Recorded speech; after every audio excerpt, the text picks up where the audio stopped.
Hey guys, so we have been talking about perimeter for a good bit, and we talked about applying the area and perimeter formulas for rectangles in real world and math problems, which basically means we were figuring out what is perimeter and how do we use it in math.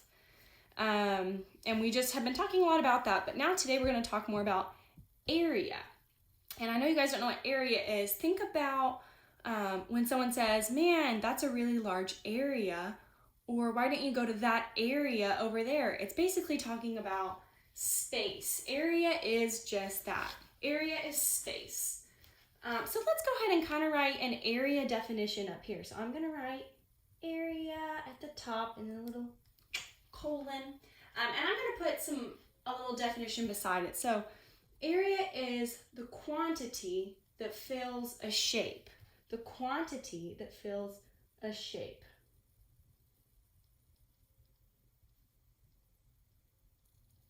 That fills a shape. Or we could say shape or space, right?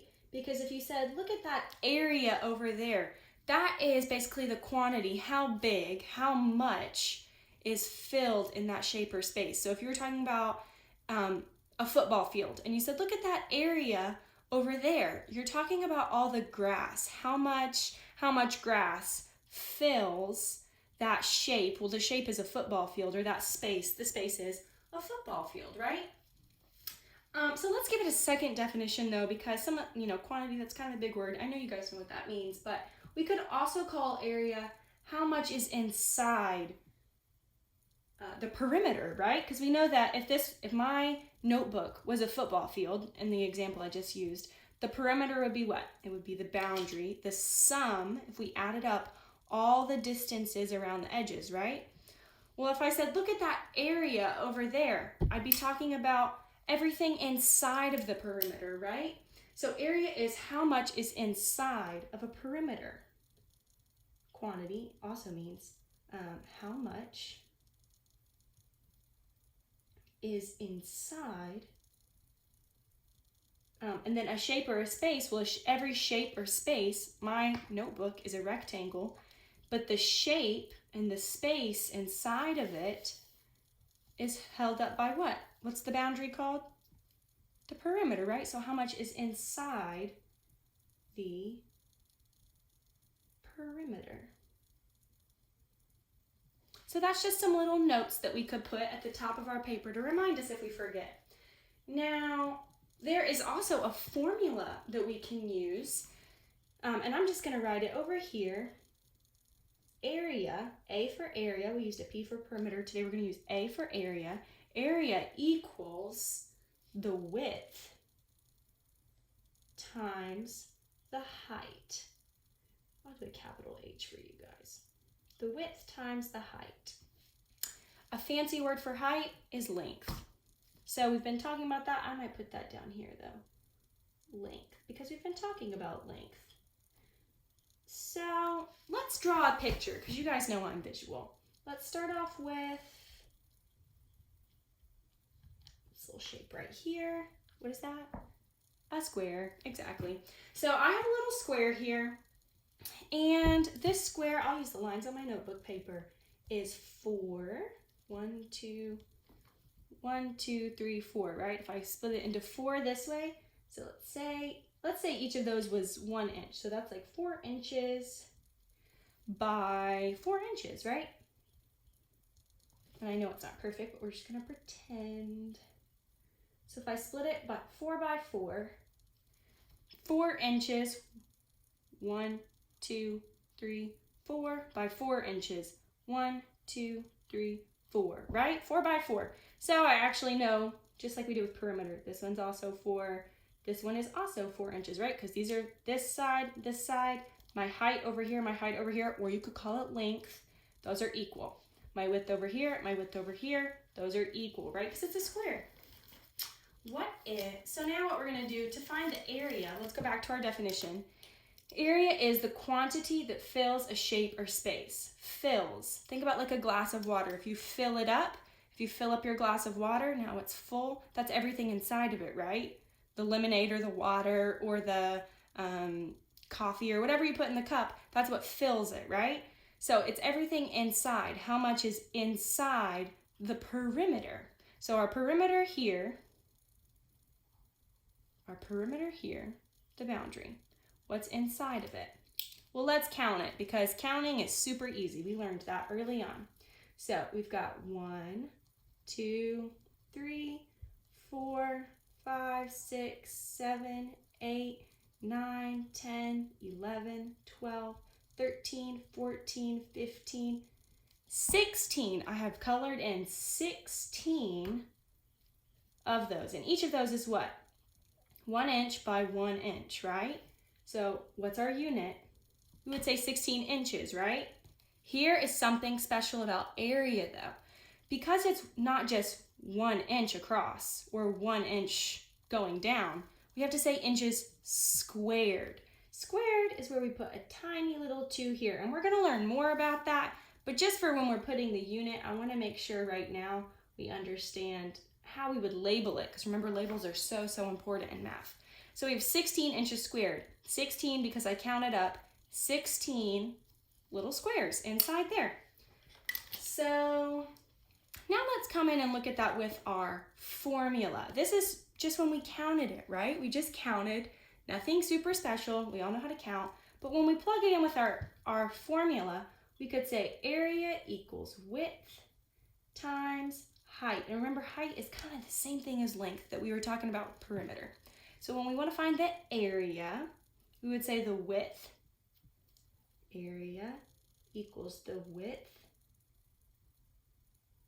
times, oops, I said plus up here, I should have said times, because we're not adding right now.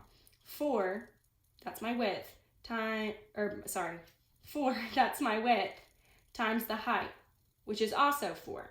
So because this one was a square, they're going to be the same number, but the next one we're going to do is a rectangle, so it'll be different. So 4 times 4, you guys know that. 4 times 4 equals 16. So my area equals 16 inches, and we have to put that tiny little 2, which means squared. We always have to put the unit, which was inches, and the tiny 2, which means squared, and we're going to talk about that more later. But inches squared, area equals something squared, 16 inches squared. That's how we would say it. Let's try another practice problem together. So I'm going to draw another shape. It's going to be a rectangle this time so that our numbers aren't the exact same. So this time we're going to do this one. Let's say that this is 7 inches and this one is 2 inches. So my height is 7 and my width is 2. So what do I know about this up here? Yeah, those are the exact same, right? Those are equal. They're equivalent. 2 inches, 2 inches, which means that this one is also 7 inches, 7 inches. We know that those are equivalent sides, right? Now let's plug it in. So I could draw this out, right? I could draw 1, 2, 3, 4, 5, 6, 7, and 1, 2. We'd just be cutting it in half, so we'd have 2. And we could count up each little square. But you know how long that kind of took here? I mean, what if it was 72 inches by 12 inches? Those are bigger numbers, so multiplication is actually going to be faster than counting, especially when we start getting into those big 4th grade numbers. So area equals the width times the height, right? So A stays the same. Area, what's my width? 2.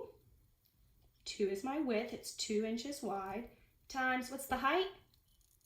7, right? It's like how tall you are. Height is how tall, the length from the bottom to the top, right? And it's the same on both sides. So we could say 2 times 7. So what's the area? 14. Awesome, because 2 times 7 is 14. What's my unit though? Inches. Yeah, we're working with inches this time. Inches squared, because with area, we always have to put that little tiny 2 up there. Inches squared, just like we did over here, just like we do right here. Good job, you guys. Let's try another one. Let's do a rectangle going this way, going horizontally. Vertical, horizontal, going this way. Let's say that this one is 3 centimeters by 4 centimeters. 3 centimeters by 4 centimeters. So what are we going to do? We're just going to say area equals width times height, because it's always good to say, well, where am I starting? Area equals width times height. What's the width? Nice, it's 4. And what's the height? How tall is it? What's the length going this way? 3, exactly. So what would my area be? Area equals 4 times 3.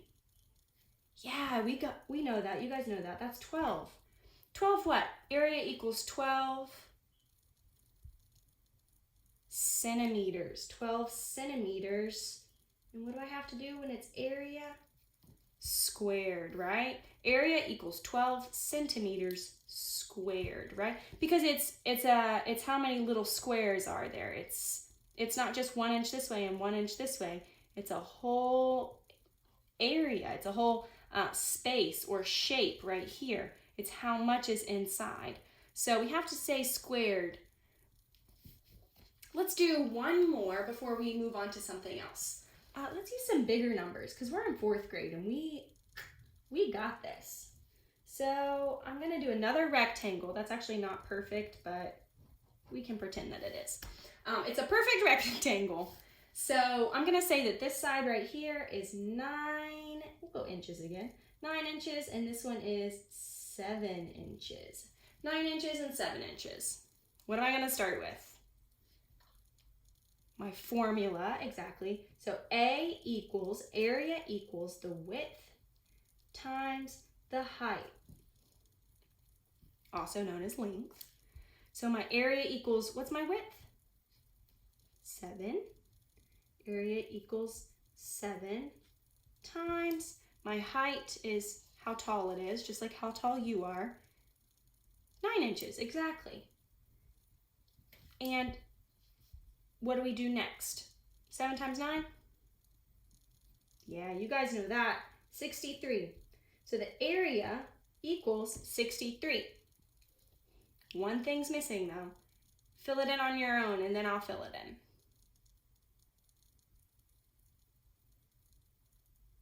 Good job, guys. It's inches, right? Because the unit we're using is inches, and this is area, so we have to put a little 2, which means squared. So we would read the area is 63 inches squared. All right, super proud of you guys. We're going to move on and do some word problems next.